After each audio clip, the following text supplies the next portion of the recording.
Hello again. For this video, we're going to talk about multiplying polynomials by monomials. And you can see the only goal we have is to multiply a polynomial by a monomial. Now, in order to be successful with this, you have to remember what the rules of exponents are when you multiply like base exponents. So I'm going to show you the traditional way of doing this distribution on this monomial with this polynomial, and then eventually you'll learn a little bit of a shortcut of your own. So this negative 2x is going to be multiplied with the 4x squared. Then I'm also going to multiply it over here with the 3x squared. Then I'm going to multiply it last time with the minus 5 on there. And then I just multiply these together. So the negative 2 times the 4 will give us a negative 8. But when you do an x to the first times x to the second, you get x to the third. So that rule of exponents did not change. The negative 2 times the 3 here will give us a negative 6. And the x to the first times the x first will give us x to the second. So we're adding the exponents. And a negative 2 times a negative 5 is a positive 10. Now there's no x over here, but if you wanted to, you could put x to the 0, and then the 1 plus a 0 still leaves you with x to the first. So this is our final product here. We end up with a cubic trinomial with a leading coefficient of negative 8. Okay, for this next one, we have actually two parts. So I'm going to show you a slightly different method here, a little bit quicker, less writing. I'm going to take this 3n and multiply it right here first, and that's going to be 3 times 6, which is 18. N to the first times n to the third is going to give me n to the fourth. Then I'm going to take this same 3n and multiply it over here. Now this is a 3 times a negative 4, which is going to give me a negative 12. And n to the first times n to the first is going to give me n to the second. So rather than writing the 3n twice next to these and then multiplying, I'm multiplying while I'm going along. Now I'm going to take this negative 2, not just the 2, but the negative 2, and I'm going to distribute it here.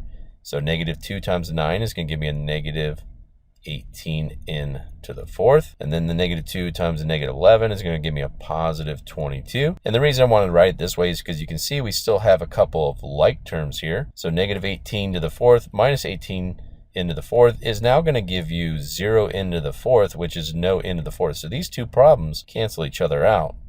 And all I'm left with is a negative 12n squared plus 22.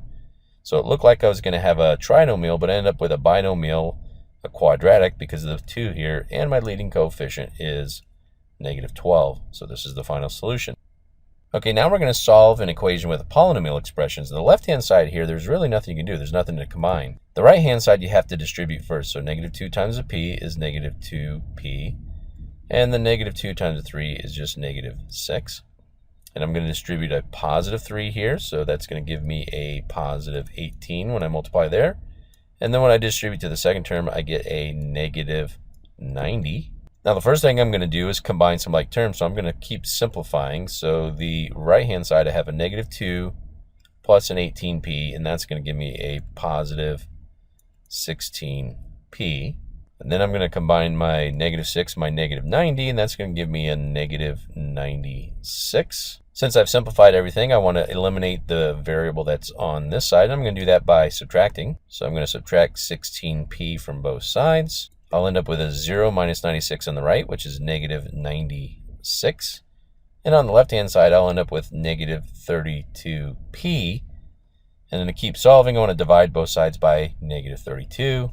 And the left-hand side here becomes a 1p. On the right-hand side, I have negative divided by negative, which is a positive. And then 96 divided by 32 is going to give us 3. Now, if you want to be absolutely certain that you did this right, you should take this 3 and plug it back in for all of the variable p on the top original problem and make sure the left-hand side does equal the right-hand side. Okay, here we have one more example of an equation with polynomial expressions. It looks complicated, but just do it one step at a time. So the first step should be simplify everything on both sides of the equation. So the left-hand side completely simplified, the right-hand side completely simplified before you start eliminating variables from one side or the other. So take our negative 2q and multiply it here first, and we get negative 8q. And the negative 2, that's a square. And then negative 2q times the negative 9 is going to give us a positive 18q to the first equals, distribute the q over here, so we have a negative 8q to the second. And remember, there's technically a 1 right here because it's an identity. And then the q times the positive 15 is going to give you a positive 15q. And then I'm going to distribute the negative 3. Don't forget to bring the negative with it. So the negative 3 times the negative 4 is going to give you a positive 12 q's, and then the negative 3 times the negative 6 is going to give you a positive 18. Combine some like terms. So the left-hand side, there's nothing to combine, so I'm just going to bring it down to the next level. The right-hand side, there's only one quadratic, so I'm going to leave it as it is. However, I've got two linear components, first degree, so 15q plus 12q is going to leave us with 27q.